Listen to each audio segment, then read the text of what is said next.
Good afternoon, everyone. As the panelists are getting settled, I'll take the honor of kicking off today's first panel, which is about the attacks on an independent judiciary.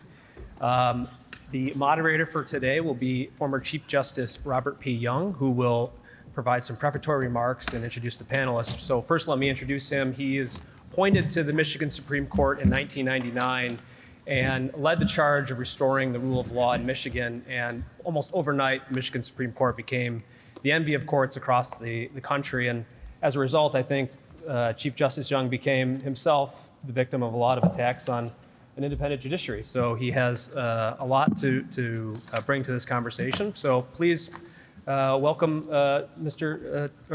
former Chief Justice Robert P. Young.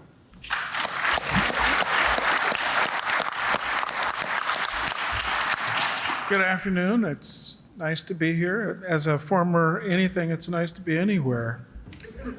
My opening remarks are undoubtedly formed by my experience, as Mr. Porter just alluded to, as being an elected judge. I am the father of Barrett, who suggested that my remarks should be entitled, "I Survived and So Can You." Perhaps that's because I was reelected to the Michigan Supreme Court despite a $2 million campaign funded by generous trial lawyers to rid our state of a rule of law majority. The panel statement begins, and I quote, "All levels of the judiciary have faced increased attacks on their independence in recent years. Even trial court judges have been faced with increased scrutiny." I want to challenge the panelists here on the essential premise of this panel discussion to ask, to what kind of independence are judges entitled? I have three premises. First, no threats, coercion, much less physical violence directed to a judge or any other public official is acceptable. Second, notwithstanding, no judge is or should be free of criticism from how he or she performs her judicial duties. And third, relatedly, while a member of an independent branch of government, and one that is intended to function on a non-political manner in enforcing the laws of our nation, judges, as governmental actors, should remain accountable to our citizens for how we function. So that brings up the question of accountability. At the most formal level, Article 3 judges may be impeached, while elected judges of the states face not only impeachment, but state elections for their conduct as judges. But the fundamental principle of judicial independence, a corollary to the idea that judges only have a constitutional authority to enforce the laws of our nation, is that judges stay in their constitutionally prescribed lane. But what happens when judges, as feared by the anti-Federalists, become robust policymakers in derogation of the majoritarian political processes established by our state and federal constitutions, and treat written instruments such as statutes, contracts, and our Constitution as Rorschach ink blots onto which they project their individualized notion of fairness? While coercion, threats, and certainly violence directed at judges seem clearly outside acceptable norms of public conduct against any public official, is vigorous, even vitriolic public criticism a threat to judicial independence. And with that, let me introduce the members of the panel who will give their remarks in roughly 10-minute segments in the order that I introduced them. Rebecca Bradley. Justice Bradley is a member of the Wisconsin Supreme Court, having been appointed and then elected thereafter. She served as a judge on the Wisconsin Intermediate Appellate Court and trial courts, and was the first to hold all three levels of those judicial positions. Justice Bradley chairs the Wisconsin Supreme Court's Legislative Committee. Stephen Clark is the Chief Judge of the U.S. District Court for the Eastern District of Missouri. Before taking the bench, Chief Judge Clark was the founding and managing partner of Runnymede Law Group, a national litigation practice representing clients in trials and appeals of complex commercial and constitutional litigation. Before founding that firm, Chief Judge Clark was a partner of Hirsch Blackwell, and as Chief Judge, his responsibilities include overseeing the operations of one of the busiest federal courts in the country.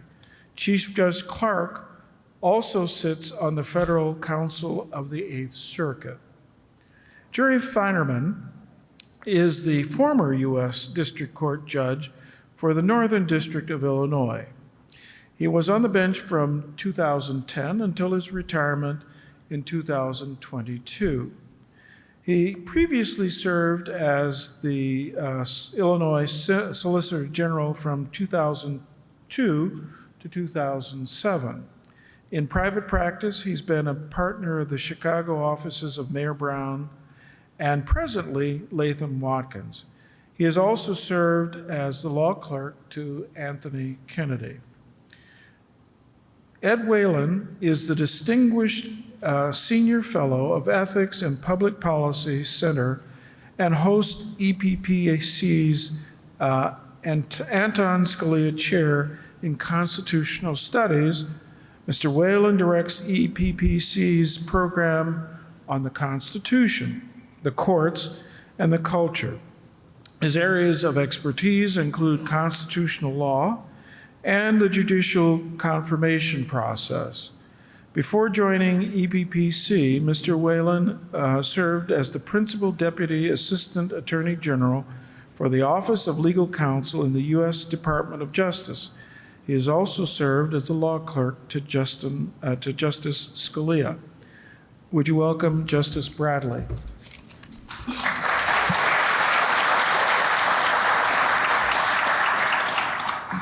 Good afternoon, everyone. I would like to thank the Federalist Society for inviting me to participate on this panel, and I'd like to thank each of my fellow panelists for engaging in this important conversation about attacks on the judiciary and judicial independence. My remarks will focus on the state courts and, not surprisingly, the Wisconsin Supreme Court in particular. The politicization of the judiciary is one of the most serious threats facing our republic. Politicians and the media have been manipulating the people into believing that the judiciary exists as an end run around the democratic process through which policy decisions are supposed to be made by the people's representatives in the legislature. The judiciary is, of course, supposed to be the least dangerous branch, but the progressive left wants judges to act as legislators who can provide immediate results without having to go through the time-consuming democratic process. The political left, egged on by the merchants of misinformation in the media, harass, intimidate, threaten, and attack originalist and textualist judges who decide cases in accordance with the law in order to manipulate the public into questioning their legitimacy. If successful, these tactics will shatter the public's trust in judges to act as neutral arbiters of the law. What has happened to the Wisconsin Supreme Court should serve as a warning for the rest of the country. After I was appointed by Governor Scott Walker to the Wisconsin Supreme Court in 2015, I was subjected to a barrage of pure hatred by the leftist media, with one journalist relishing the onslaught in an article with the headline, "Judge Rebecca Bradley facing the torture of death by 1,000 cuts." Well, I didn't die. I earned the most votes of any Supreme Court justice in Wisconsin history.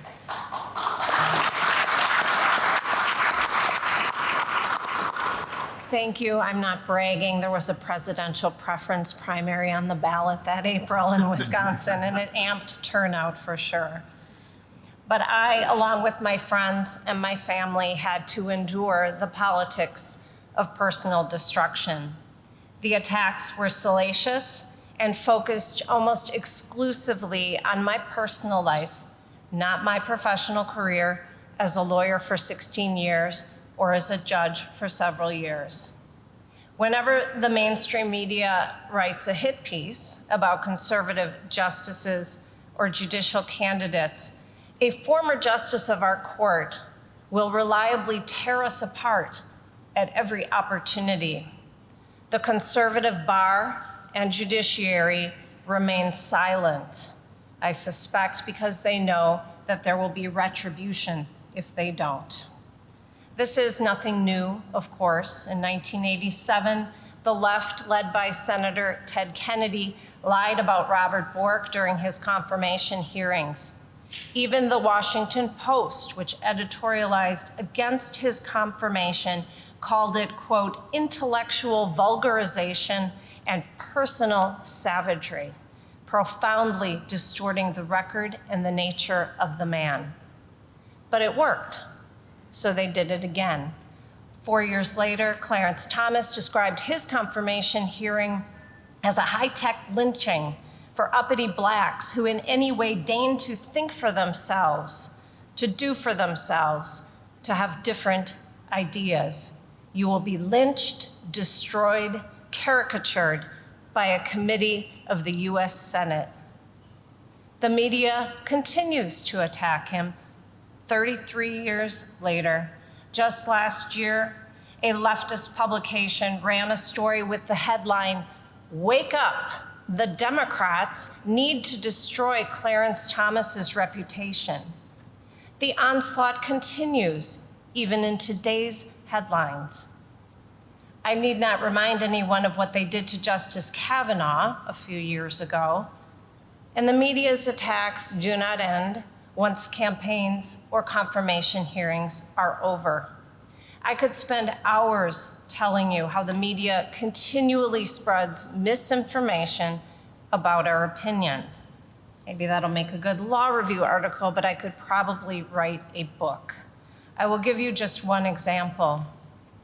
In 2020, during oral arguments in a case challenging the authority of the Department of Health Services Secretary in Wisconsin to order people to stay home or risk fines and imprisonment for going to work and church, I pressed the state's attorneys on the limits of the extraordinary power for which he advocated. He said the secretary could take all necessary action pursuant to state statute, subject only to judicial review and the medical community's approval, because the pandemic presented an emergency and legislative action would take too long. I mentioned the Korematsu decision in which the court said the need for action was great and the time was short in justifying what the court called assembling together and placing under guard all those of Japanese ancestry in assembly centers during World War II. I asked the attorney, could the secretary, under this broad delegation of legislative power, order people out of their homes into centers where they are properly socially distanced in order to combat the pandemic? To this day, the leftist media persists in saying I compared the stay-at-home orders to the internment of the Japanese during World War II. The Japanese American community in Wisconsin and some actor from Star Trek vilified me for something I never said. One fair-minded TV journalist in Milwaukee corrected the record with a story featuring an excerpt from my concurring opinion, in which I said, we mention cases like Korematsu in order to test the limits of government authority, to remind the state that urging courts to approve the exercise of extraordinary powers during times of emergency may lead to extraordinary abuses of its citizens. During and after that case, I received death threats. Those have come with other cases and decisions, but the pandemic cases revealed gross public misunderstanding of the job of judges, and people's fear took over. I received countless communications telling me that my job was to protect the public from a deadly virus. I wanted to respond that my job is to protect the people from tyrannical government. Threats to independence, judicial independence, also come from within. Last year, Wisconsin suffered through the most expensive and the most politicized state Supreme Court race in history. More than $50 million was spent. Janet Protasewicz ran a transparently politicized campaign, and she won in a landslide. She abandoned universal judicial ethics to declare her positions on cases she knew would come before the court. With respect to the court's recent decision on redistricting, she said, quote, "The maps are rigged, absolutely, positively rigged," end quote. She also said, quote, "I believe the gerrymandering decision was wrong. I can't ever tell you what I would do in a particular case, but I can tell you my values and common sense tell you that it's wrong," end quote. She announced she would enjoy taking a fresh look at the gerrymandering question, and she acknowledged that the issue would come before the court if she would win. She said, "I would anticipate that at some point we'll be looking at those maps." It gets worse. She retweeted a post of actress Julia Louis-Dreyfus, Seinfeld, that said, quote, "Fair maps, abortion rights, control of Congress. We can help win all three by electing Janet for Justice." Janet for Justice retweeted this endorsement saying, "Let's air our grievances." Now, Wisconsin's Code of Judicial Conduct, not surprisingly, prohibits such statements. A candidate for judicial office shall not make, with respect to cases, controversies, or issues that are likely to come before the court, pledges, promises, or commitments that are inconsistent with the impartial performance of the adjudicative duties of the office. Retweeting an actress's inducement to vote for her in order to win fair maps, abortion rights, and control of Congress reflects the candidate's commitment to voting in favor of those outcomes irrespective of the law. She's already delivered on one. The Democratic Party of Wisconsin invested $10 million, nearly $10 million in her campaign. One day after she took office, a group of Democrats filed a case asking the court to redo redistricting. 4 months later, the new progressive majority tossed the maps. One of her progressive colleagues, Rebecca Dallett, foreshadowed this very case during her own campaign in 2018. Using a common tactic, she accused her conservative colleagues, without an ounce of evidence, of the very corruption she would later endorse when it became a means to her preferred ends. She said, quote, "Big money special interests have taken over. Justices refuse to recuse themselves even when their donors, who've given massive amounts of money, want the court to rule a certain way." Caperton doesn't come close to this corruption. Wisconsin's recusal rules require a judge to recuse when reasonable people would reasonably question the judge's ability to be impartial. Making a public statement that appears to commit a judge with respect to an issue or controversy requires recusal. But Janet Protasewicz faced no consequences for sitting on a case despite her blatant bias. The Judicial Commission dismissed ethics complaints against her, and the Wisconsin legislature settled the redistricting case rather than appeal to the United States Supreme Court on due process grounds. The consequence is that judicial candidates nationwide may be emboldened to replicate her successful but ethically compromised playbook. And if that happens, the people will have lost their right to neutral arbiters of the law. She did not restrict revealing her opinions to just one issue. She also declared her values on abortion, declaring that she would draw the line at about 5 months pregnancy for abortions. Abortion cases are now pending before the court, as she knew they would be. She has not recused from any of them. A few months ago, another one of my colleagues, Justice Jill Karofsky, told the Wisconsin Law Journal, quote, "They, right-wing extremists, are trying to weaponize the judiciary through threats and trying to intimidate us on how to decide a case," end quote. Jill Karofsky's remarks were directed at retired Judge Randy Koschnick, who filed a complaint with the Judicial Commission against her and her 3 colleagues for hiring a new state court director in violation of the state constitution. This has nothing to do with any case before the court. Jill Karofsky said Judge Koschnick speaking to the press about it is a threat to democracy. But neither she nor any of her progressive colleagues had anything to say when Senator Chuck Schumer actually did threaten United States Supreme Court justices at a pro-abortion rally outside the court. He said, "I want to tell you, Gorsuch, I want to tell you, Kavanaugh, you have released the whirlwind and you will pay the price."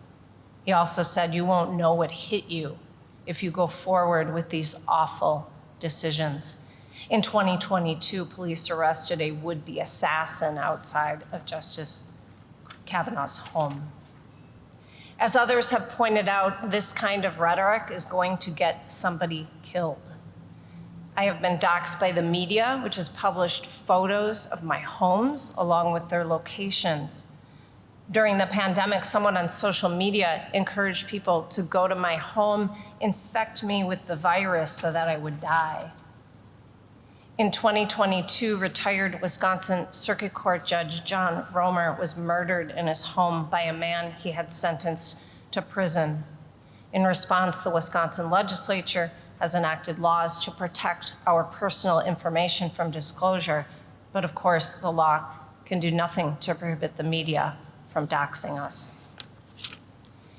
In his seminal work, The Tempting of America, The Political Seduction of the Law, Judge Robert Bork said, "The democratic integrity of the law depends entirely upon the degree to which its processes are legitimate.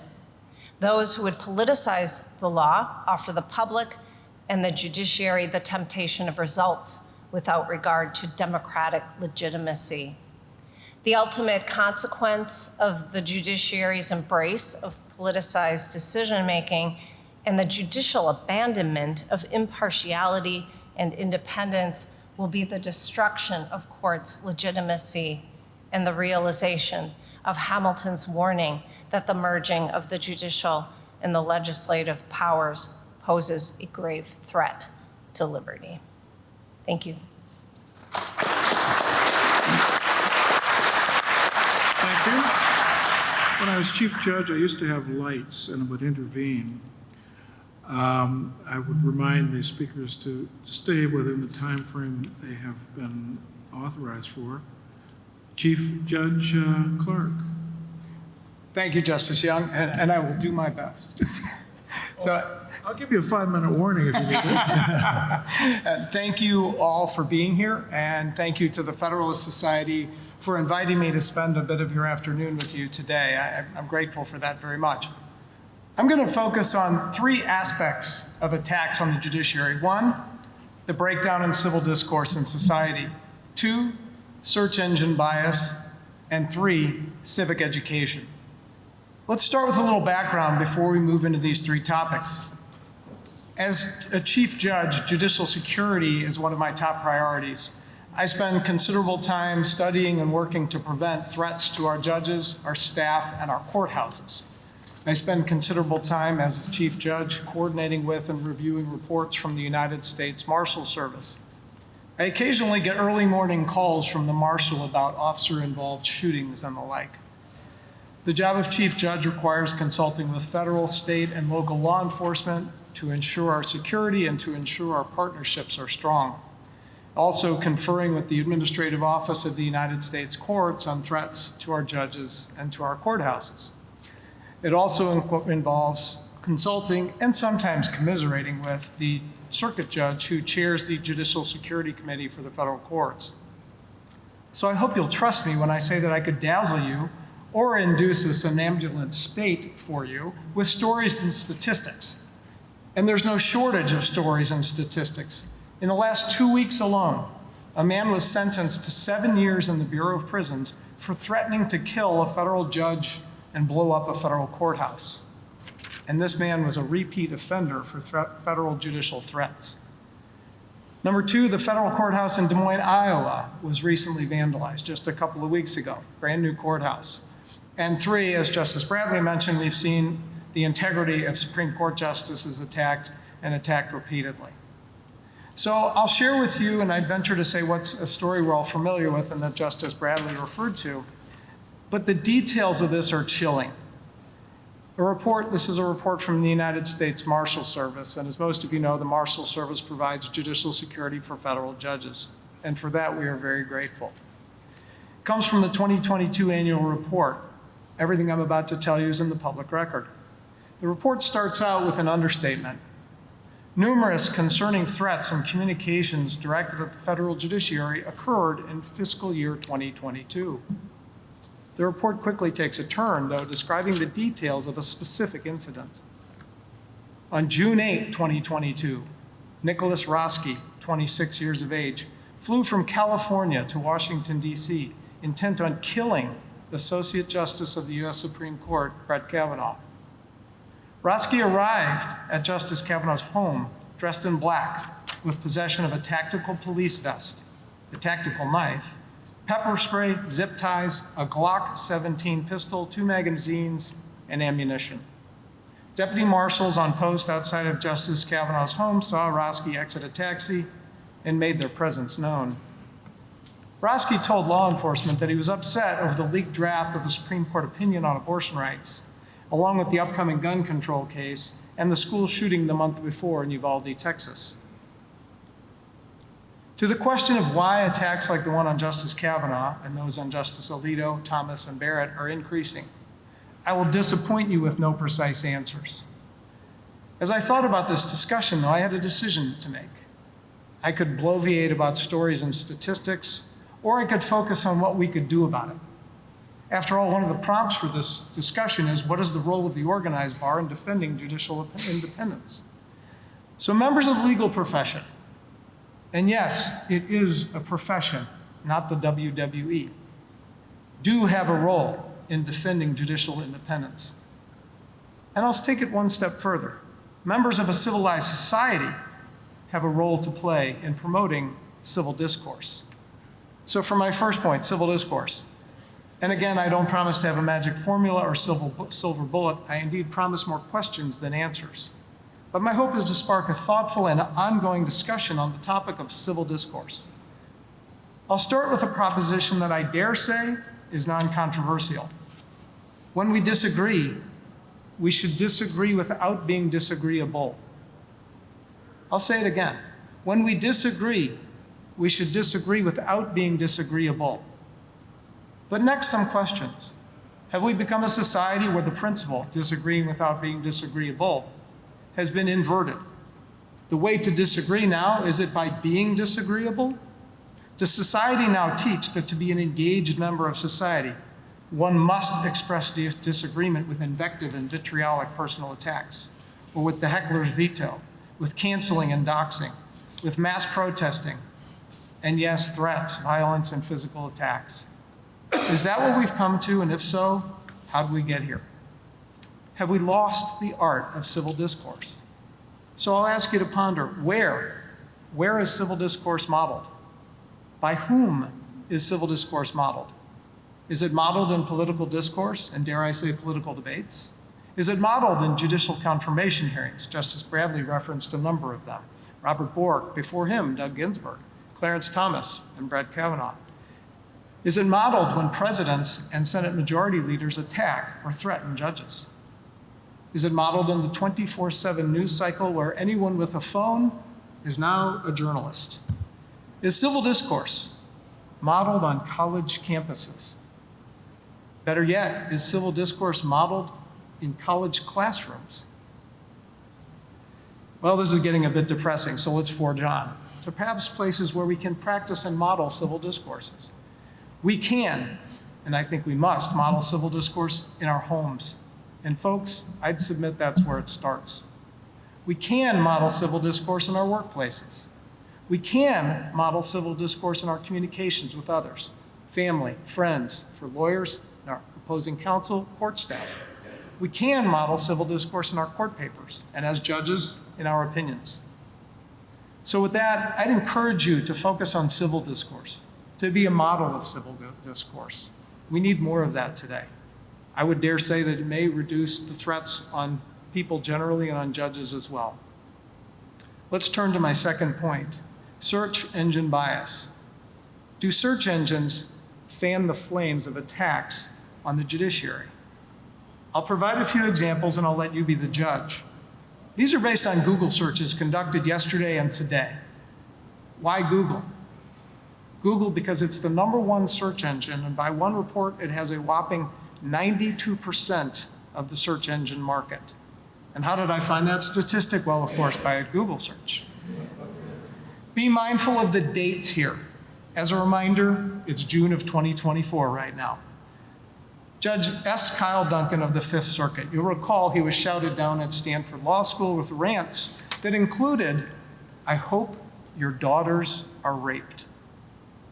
If you search S. Kyle Duncan, the first Google result is an Alliance for Justice page opposed to the consideration of Judge Duncan for the Supreme Court. To my knowledge, President Biden hasn't mentioned Judge Duncan for the Supreme Court since he's been in office.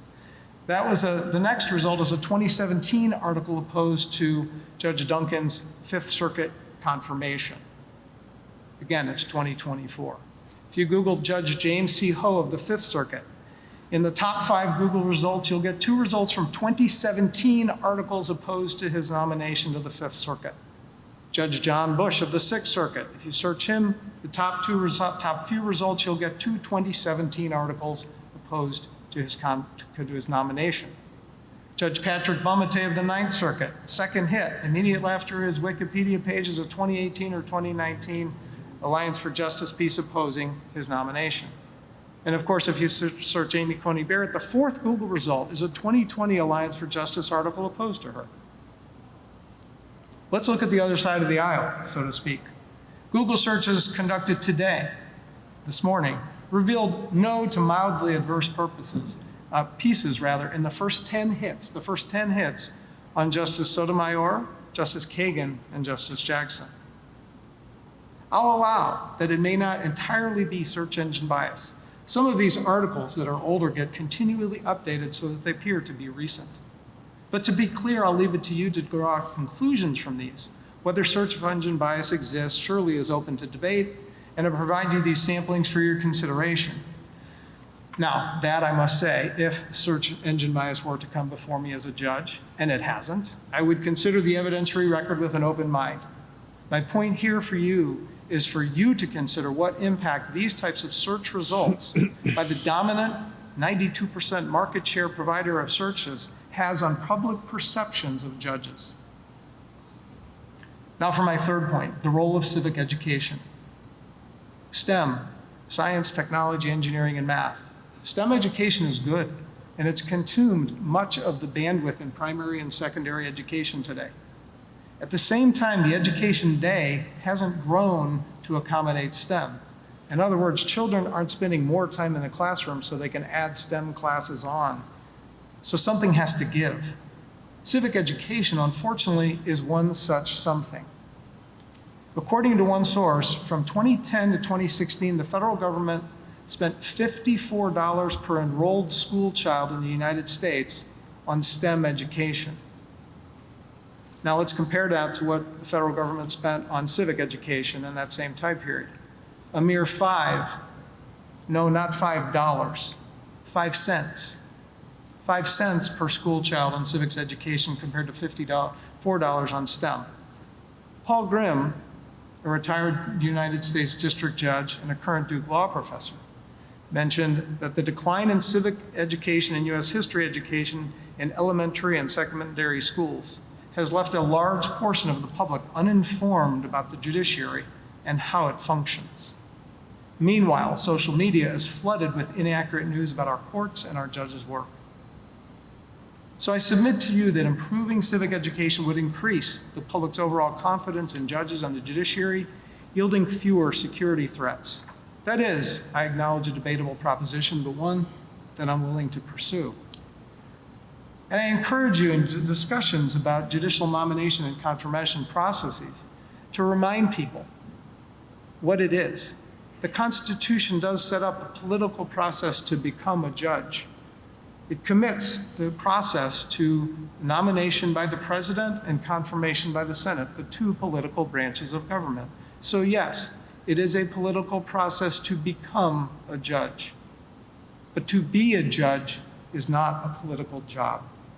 To be a judge is to follow the law and to follow the facts and apply the law to the facts to the conclusion that they take you, not to one you like, not to your favorite group or your favorite outcome, but to the right and just conclusion under the law. So with that, I'm going to conclude here with a few things. Civic education is tremendously important. I encourage you all to take a role in it. We, in my court, the Eastern District of Missouri, in partnership with the Eighth Circuit, provide many civic education opportunities for both students and teachers. I encourage judges and lawyers alike to promote civics any chance you get. Talk to high school students, talk to college students, talk to lawyers, talk to doctors, talk to anyone you know to give them some civic education. But I can assure you, if you get into those conversations with even some of your most well-educated friends, you'll find that their civic education knowledge is fairly lacking and fairly shallow in most quarters. I don't say that judgmentally, just as a matter of anecdotal observation. So I'll conclude with this. Attacks on the judiciary are designed not only to intimidate judges, but also to drive people away from judging, either to avoid getting involved in a confirmation process at all, or to leave the bench. This will degrade our constitutional republic. But back to what General Finley said, I do think that it's important to have grit in your gizzard to be a judge. That said, promote civil discourse, be alert for search engine bias, and promote civic education. Thank you all.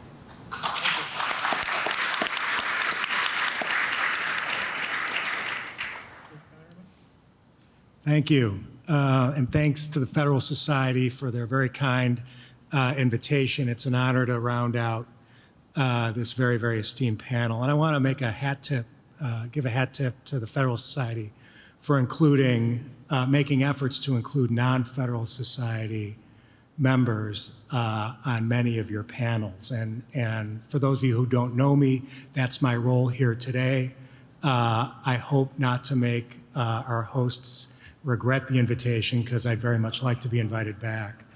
So I'll say this, and hopefully we can keep this in this room. You know, although I'm certainly on the ACS side of the ledger, I've long been an admirer of the Federalist Society. I think every well-functioning political or legal system needs a strong conservative movement as well as a strong liberal or progressive movement.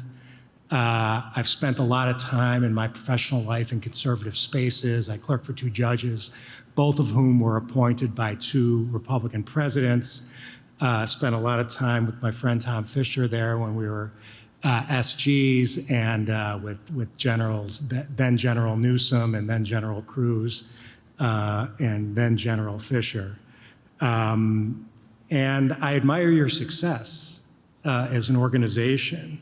Despite the protestation on your website, you're not just a debating society.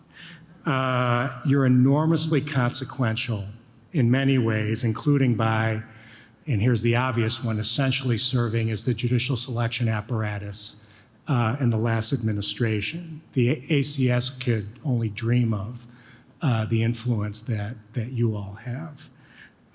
And I admire many of the ideals for which the organization stands, the way you fight orthodoxy in law schools, which isn't good for anybody. And that was particularly pointed. I just had to sit through the graduation at Pitzer College, where my daughter went, and talk about orthodoxy. You have no idea. stand for the separation of powers, respect for institutions, that the judiciary should say what the law is, not what it should be, and most especially the organization's devotion to the rule of law. And you're human beings, and organizations are made up of human beings.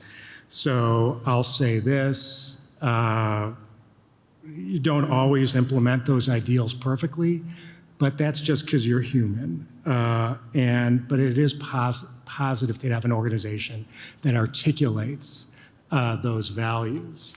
The topic today is judicial independence, and by my lights, I don't know if there's much disagreement thus far, the greatest threat to judicial independence and to the judiciary itself is the growing phenomenon of people, public officials, candidates, citizens making or encouraging, either explicitly or implicitly, physical threats to judges, judicial personnel, prosecutors, witnesses, and jurors. Most of you are probably familiar with the numbers. There's been a substantial uptick in threats to judges and judicial personnel since 2016. In the federal system alone, I think Judge Clark alluded to these numbers. In 2015, there were 926 threats against and inappropriate communications towards federal judges and judicial personnel. There were 4,511 in 2021. And I've never spoken in public about my personal experience with judicial threats for any number of reasons, including I had it way better than many of my judicial colleagues, or I should say my former judicial colleagues, those on the Supreme Court, including Justice Kavanaugh, Justice Bradley, my former colleagues on the District for the District of Columbia, especially those handling the January 6 cases. And it goes without saying the unbearable losses that Judge Salas suffered in 2020, and that Judge Ness and my colleague, Judge Lefkoe, suffered nearly 20 years ago here in Chicago. So I'll just be brief with that caveat. I didn't receive any threats before 2016, none. Since 2016, while I was on the bench, and actually some of my old friends still pay a visit to me on my email, all the threats I received, whether it was online, by email, or by phone, had anti-Semitic overtones or undertones. And many of them stated that I couldn't possibly be fair to their case or to a case that they cared about because of my background. And I could assure you that my experience, even way down on the totem pole where I was as a judge, it's not uncommon. And there's a lot of blame to go around, certainly. But in my view, it's an undeniable fact that the most malign influence in recent years is the person with the biggest microphone in recent years. It's our former president and possibly our future president. Again, most, if not all, you are familiar with the details, and I'm not going to recount them here. But, for example, stating that judges cannot be fair to him because of their ethnicity. There was the famous statement about Judge Curiel back in 2016. Now, this judge is of Mexican heritage, and I'm building a wall. He can't possibly be fair to me. And more recently, Judge Merchan, and the statement was a little more oblique. The judge hates Donald Trump. Just take a look at him. Take a look at where he comes from, which is the country of Colombia. Attacks on social media and in public on judges' law clerks, judges' family members, the judges themselves, and prosecutors. Attacks on jurors in his most recent case. Kind of going outside of the threats to members of the judiciary, talk about rule of law, suggesting that those who brutalized police officers during the January 6th riot have been wrongly imprisoned and are hostages. The National Lawyers Guild couldn't have said it any better than that. And it's no one person is responsible for anything, but certainly the former president has been a massive accelerant in the breakdown of civil discourse and in the growing disrespect that we're seeing in the judiciary. The discourse is antithetical to respect for institutions for which this organization stands, and antithetical to the rule of law for which this organization stands. And he's sowing the seeds of mistrust in the judiciary, and he seeks to delegitimize it. And he is the biggest megaphone in the world. And at least from where I sit, and I know I probably sit in a different place than many of you, if not all of you, it's hard not to draw a straight line, or at least a modestly squiggly line, from his drumbeat of abusive attacks on whoever it is that displeases him, whether they're judges or prosecutors or jurors or witnesses, and the uptick in threats to judges and judicial personnel that we've seen over the past 7 or 8 years. Now, there are folks from the right side of the 50-yard line. Maybe many of you, certainly John Bellinger, Peter Keisler, Judge Ludig, Liz Cheney. Conservatives have spoken up against these kinds of attacks. And I hope I'm not stepping over a line here, but I want to encourage all of you to do the same. It's so exceptionally important. And think of it this way. If the current president said the kinds of things about Special Counsel Weiss or Judge Noriega, who are prosecuting and presiding over the case now being tried against the current president's son, if the current president had said things that the former president has said about the prosecutors and judges in his cases, most of you would speak up and many of you would go absolutely bananas, and you would be absolutely right. You've spoken out against what Senator Schumer said, and that was just an outrageous statement that he said about Justices Kavanaugh and Gorsuch. And I'm not saying that just because they're friends of mine, but it's just talk about an exceptional poor choice of words. But it's not okay to stay silent just because the bile is coming from your side of the House, especially when the bile threatens the integrity and well-being of an institution that we all hold so dear. It's foundational.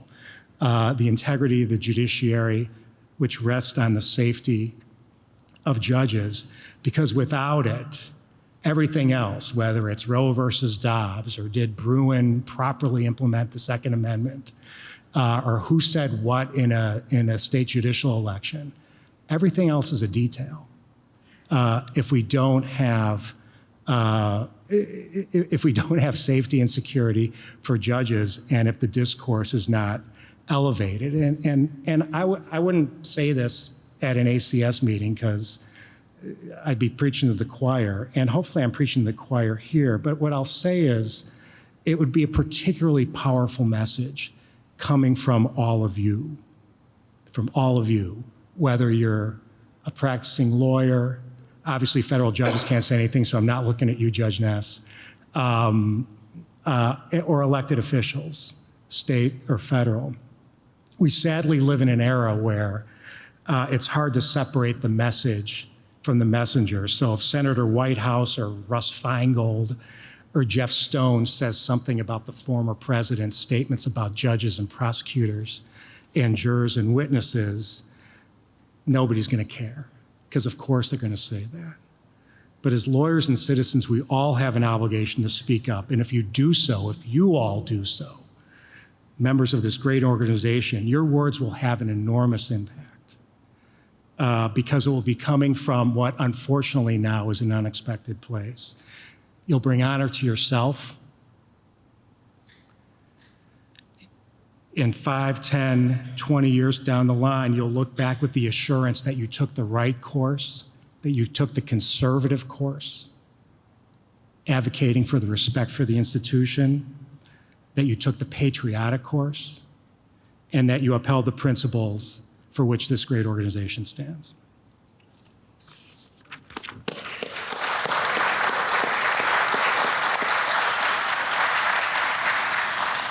Mr. Whelan. Well, I'd like to start off by agreeing very much with Gary, if I may. I believe the problem of incitement to violence, I'm using incitement in a general sense, not in a technical sense that passes, the constitutional standard in the First Amendment, but it's a problem on both sides. And I think it is undeniable that Donald Trump has been a major cause of the escalation in violent rhetoric. I have condemned his rhetoric before. I will condemn it again. It's very difficult, I will say, Gary, in the midst of a presidential campaign when folks are understandably concerned about the political impact of their comments immediately. It's difficult in this context to make it, but I think we need to be look carefully at the problems on our side too. It's not just Chuck Schumer, as horrific as his comments were. At the risk of covering ground that others already have, I just want to perhaps, summarize. I think we agree that a proper understanding of judicial independence involves preserving the realm of independent decision-making by judges. Judges should not make decisions out of fear or favor. And we don't want any judge to depart from his or her best understanding of the law out of fear that there might be some sort of attack. Now, I'm talking about attack here in the strong sense. I'm not talking about criticism in blogs or social media. Look, it's got to be very frustrating as a judge when you see people saying stupid things about what you've done. Most judges have had successful careers as advocates. They want to get back and dispute that. But okay, we understand there's this realm of protected expression, even when it's done stupidly.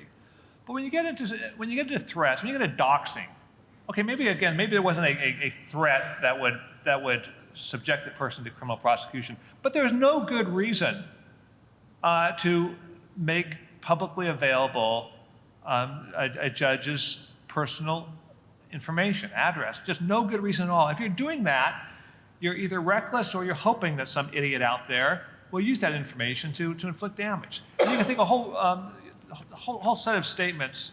Maybe you're just being metaphorical, or someone should teach that judge a lesson. Well, no, you don't say stuff like that. Criticize the opinion, but stay far away, and of course everyone in this room does, stay far away from anything that could conceivably provoke anyone or even put the judge in fear of any sort of action against him or her. Now, apart from the problem of judicial independence, I think we've had some discussion of what to do with these distortions of the judicial role. Now, these sort of feed together, but when you have a media that has a certain understanding of the judicial role that departs from our understanding of it, it's very frustrating to see how this leads people to do things that we think take actions that we think are inconsistent with a proper understanding of the judiciary. Well, that's a real challenge. There's no easy answer to that. I don't think the answer is reducing STEM education, or for that matter, increasing civics education. I mean, look at who would be teaching the civics education. The same people who are teaching our kids now that boys can be girls if they imagine themselves to be.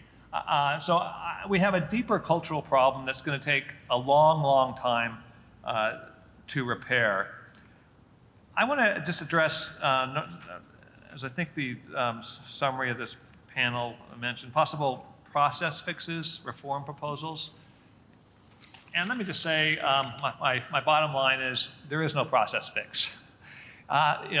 These are problems deeply seated in our culture. We have a deep divide over the proper role of the judiciary, competing visions of judicial philosophy. The law schools throughout this country, generate lots of things that most people in this room regard as serious misunderstandings. And it's very hard to counter that. But let's look at some of these proposals. Statutory term limits for justices. What's a nice idea is one that maybe should have, maybe constitutional term limits should have been in there from the beginning. They weren't. I'm open to the notion that it would be constitutionally permissible to redefine the office of a Supreme Court justice in a way that allowed, I think the typical plan has been staggered terms of 18 years, so you'd have a new confirmation every couple of years. It would seem built in rather than dramatic. But it would take decades before you could begin implementing the system, because everyone on the court right now is entitled to life tenure in his or her position. So I just don't think that this proposal of statutory term limits would solve anything. Plus, you couldn't count on Senate confirmation to get someone confirmed unless you somehow were to build in an ethos of extreme deference to the president, which is obviously far from the ethos that we have now. One proposal that could be done statutorily, but that I think would aggravate rather than alleviate our problem, is packing the court, adding justices. I don't think it's that difficult to see that you would have successive rounds of escalation. Maybe you'd first go from 9 justices to 13 or 15, then to 21, then to 37, then to 111. And basically, you're destroying the notion of a court. Now, some people might be happy with that, but let's look at what we're really doing in the process. Ethics codes, there's only so much that can be done by ethics codes. I mean, people complain about the Supreme Court justices not being subject to a binding ethics code. Well, lower court judges aren't really subject to a binding ethics code in any meaningful way either. The answer isn't going to write stuff on paper. It's to, again, promote a sense of what proper conduct is and expose those who fall short of it.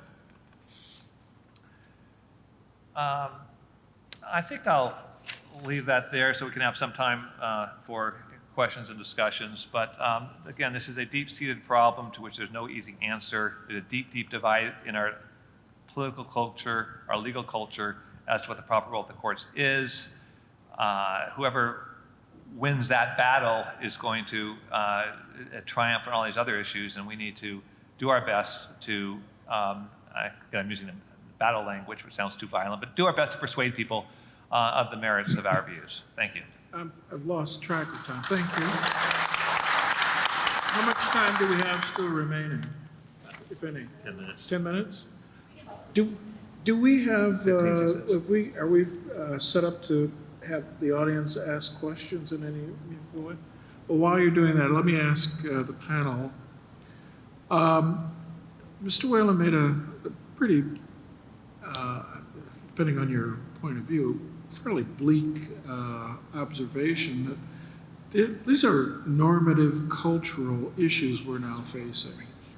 Are there magic bullets out there to deal with the fact that large segments of our population, not just the former president and the majority leader of the Senate and others, feel completely free to condemn, to dox? I mean, I think one of the problems, of course, is that's a very corrosive kind of activity. I mean, not just calling names, but when you post somebody's address and encourage the crazies to visit, that's terrifying. That's a different kind of threat. Are there silver bullets out there? Does anybody on the panel believe that there are silver bullets to address these normative shifts that have occurred in our society in the last 30, 50 years? I don't know if there are any silver bullets, but I know where a good start would be. It's people in positions of responsibility, again, whether you're a state elected official or a member of the bar, to model good behavior, like Judge Clark was saying. Model good behavior and call out bad behavior when it happens so people know. I'm sorry, in my experience, nobody in the organized bar of Michigan spoke up when the most vitriolic personal attacks were made on what people call conservative, I call traditionalist judges, by the organized plaintiffs' bar, who were very, very aggressive. there's crickets. So this idea of modeling behavior, calling out, this has not been a reciprocal experience in my personal experience. Right. We can only start. I mean, if it hasn't been done in the past or recently, we could all start doing it now, rather than just throwing the towel and say, all is lost, and we'll just have to deal with it. I'm waiting for the ACS to condemn the leader of the Senate, the 20-odd Democrats who threatened the Supreme Court justices if they went a particular way on abortion.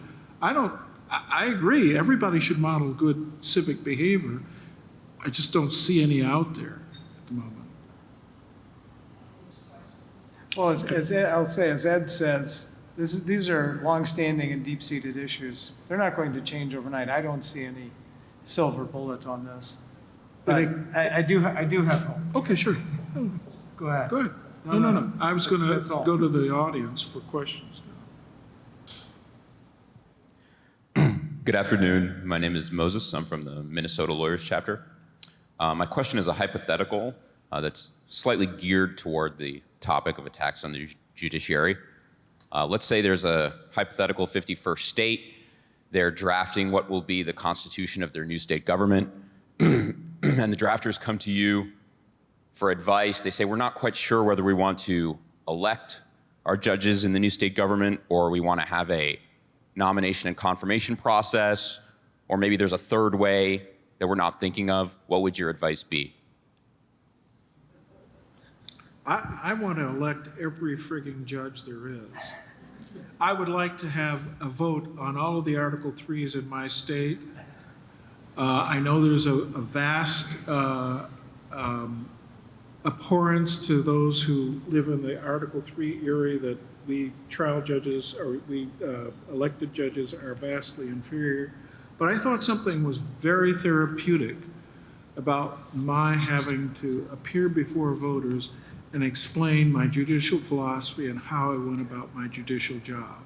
I hated doing it, but it was very important that it be done.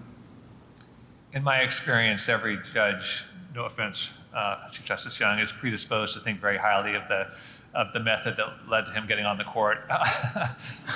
They're both political. They're both political. But I would think that if you do have an elective mode, I think a significant term, I don't know what you face, 6 years? What you want? 10. Oh, 10 years. 10 years is pretty good. Okay. It goes fast. Yeah, I bet it does.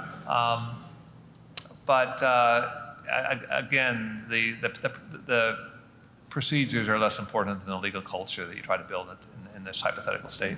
I agree. Well, and there's another type of, there's hybrids as well. I mean, there's direct competitive elections, but which is I think what you have in Wisconsin. Yes. And then we have what's called the Missouri plan for Missouri state judges, and I think there's 30 some odd other states that have the same plan, which is there's nominating commissions that then send 3 names to the governor for each judicial seat, and the governor then picks one, and then they face retention elections where they're not opposed by anybody. It's just yes or no, should we retain this judge or not? So there's a couple of issues with that. One is, who's on the commissions that sends the names to the governor? Lawyers. And in Missouri, I think it's the majority lawyers, and then there's a couple of non-lawyers on it. So there's an issue.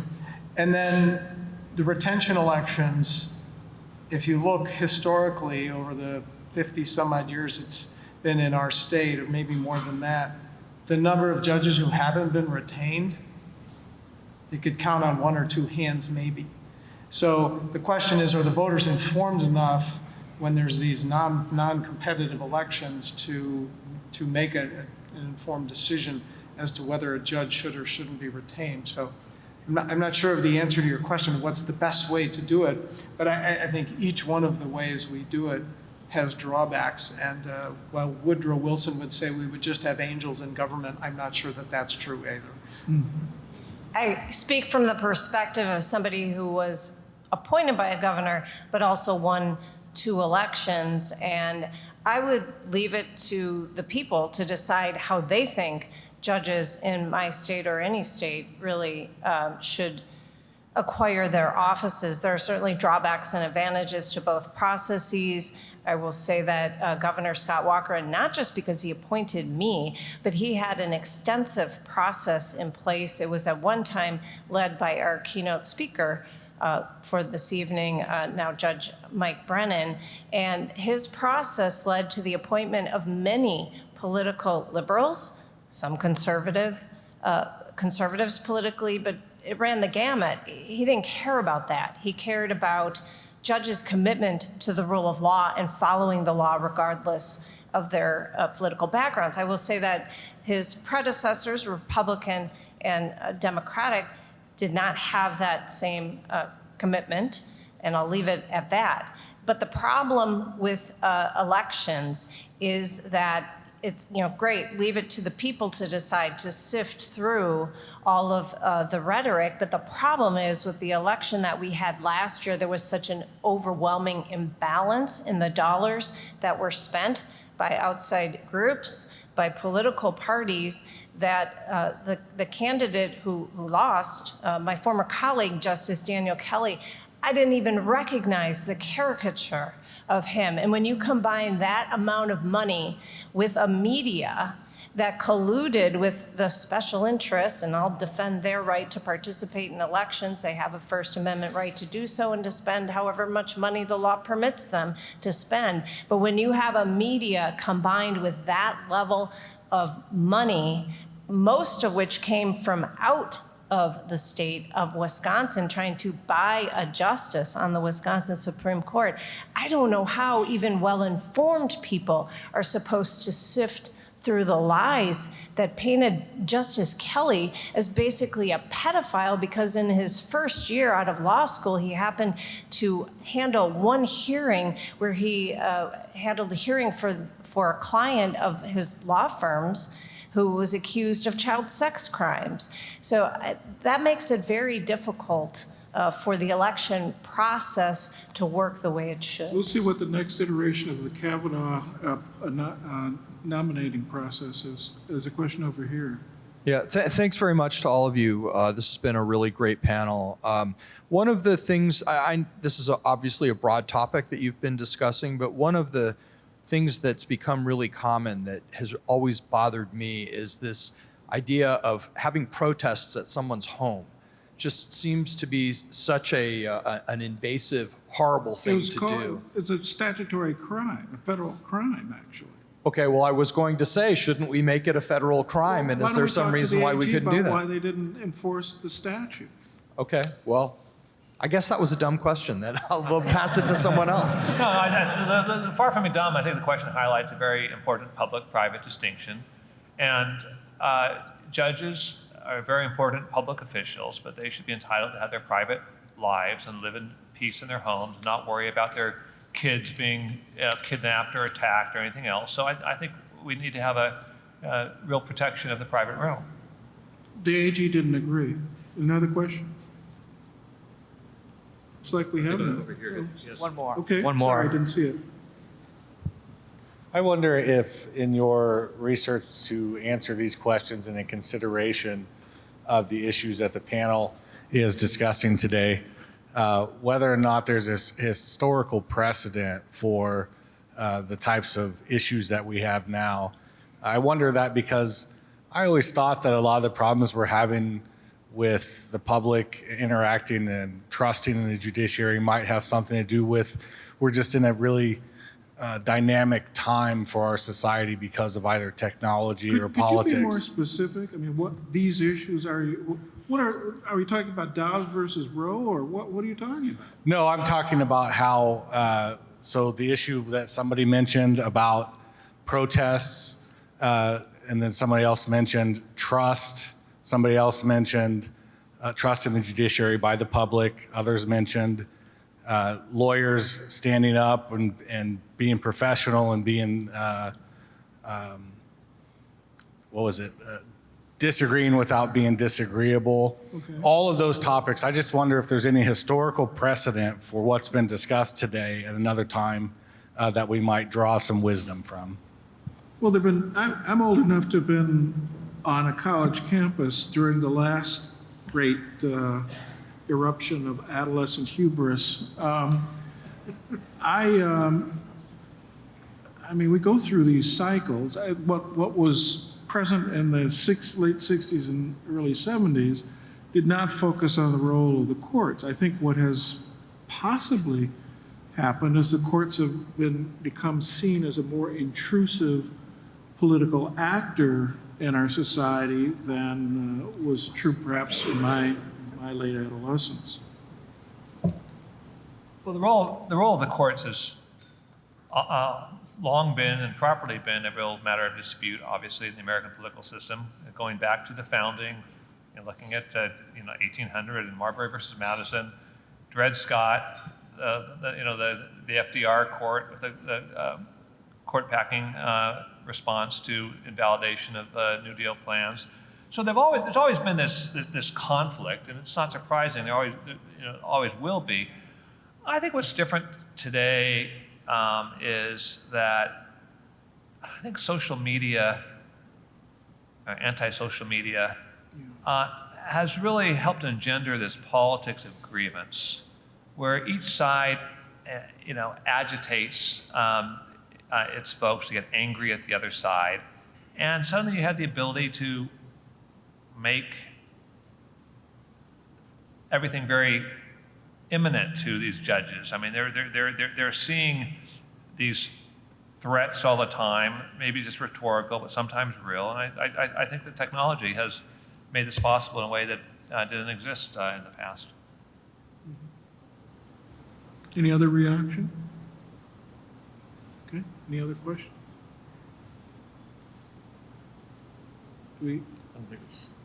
We're done? Oh, one over here. We need a mic over here. Last one. Last question. Make it a good one. The mic's coming to you. Appreciate it. Yeah, Michael Halleck. I'm a partner with McCoy Levitt Lasky in Chicago. I'm curious about the relationships within the judiciary at this point in time. I always understood that Scalia and Ginsburg were friends, and relationships like that have occurred in the past. And I'm curious if in this political climate, if those positive relationships still exist in the judiciary. They can. I'll spare Justice Bradley from answering. Our court consists of judges who are appointed by President Clinton, President Bush 43, President Obama, and President Trump. We operate largely on a consensus basis. Virtually every major decision we make since I've been on the court in 5 years, if not every decision, has been by consensus of the district judges.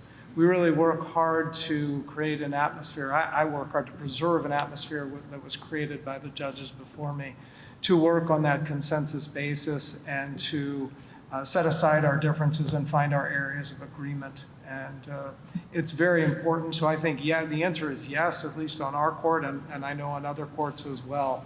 It takes work, and it takes focus, and it takes culture, and it takes curating that culture. And part of that is relationships, and just making sure you have relationships with your colleagues where you can agree to disagree, where you can disagree without being disagreeable. But it does exist. But you're talking about, take it, administration, not judicial decision-making. Well, that's the thing about a district court. Yeah, we you don't have to agree with agree. each other. Right. On an appellate We may court, you have do. vastly different views on various aspects of the law, but that doesn't affect our relationship in court Well, administration. my experience on the Michigan Supreme Court is the first 10 years of my life were horrific because I had 3 colleagues that were trying to kill me, and my colleagues who had a different judicial philosophy. When I became chief, however, I made a concerted effort to bury those hatchets. One of the ones who'd been one of the most aggressive attackers agreed to turn the page, and things cooled down. But being a member of a collegial court as opposed to a trial court, means you are married to people you would not associate with otherwise. And it entirely depends on the personalities of the jurists with whom you serve. I actually do want to respond to the question. I have a lot to say on that topic. I've been on the bench for 12 years, and my first judicial role was in the circuit court, trial court of Milwaukee County, a very liberal county. I was a Scott Walker appointee, and so my opponent thought it would be just fine to go around saying, oh, I'm running against the Walker appointee. But most of my colleagues, I was at Children's Court in Milwaukee, were politically liberal and not inclined to really like me when I came in, but I'm a nice person and I kind of grew on them. And I remember the presiding judge there, he and I ended up being opponents later on for Supreme Court. He said to me, we have never lost a judge here and we're not going to lose you. And they really embraced me. We became very close friends.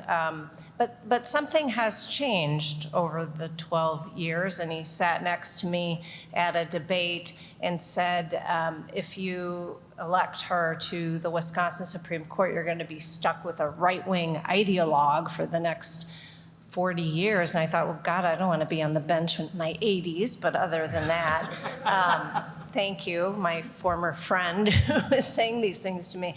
But, you know, all's fair in politics, I guess. But as far as relationships go, it can be very challenging. I can respect and have a great deal of respect for my judicial colleagues around the country who have a different philosophy than mine. What I have no respect for are when judges do not follow their judicial philosophy and they decide their outcome and then they figure out how to finesse and manipulate the law to make it look like that's okay under the law.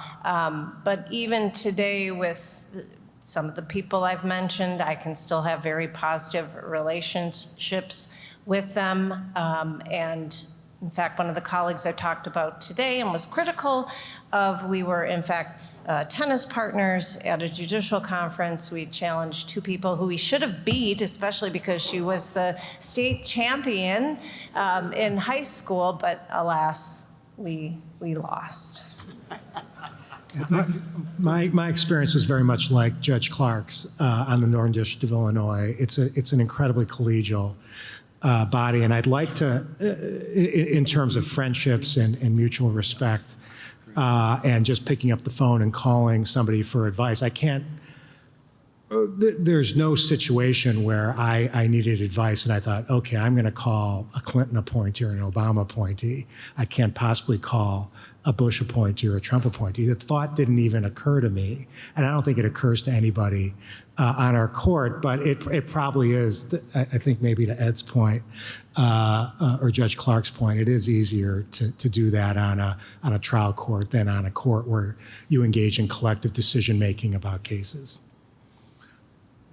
Well, thank you very much. Thank you, panel members. Thank you all.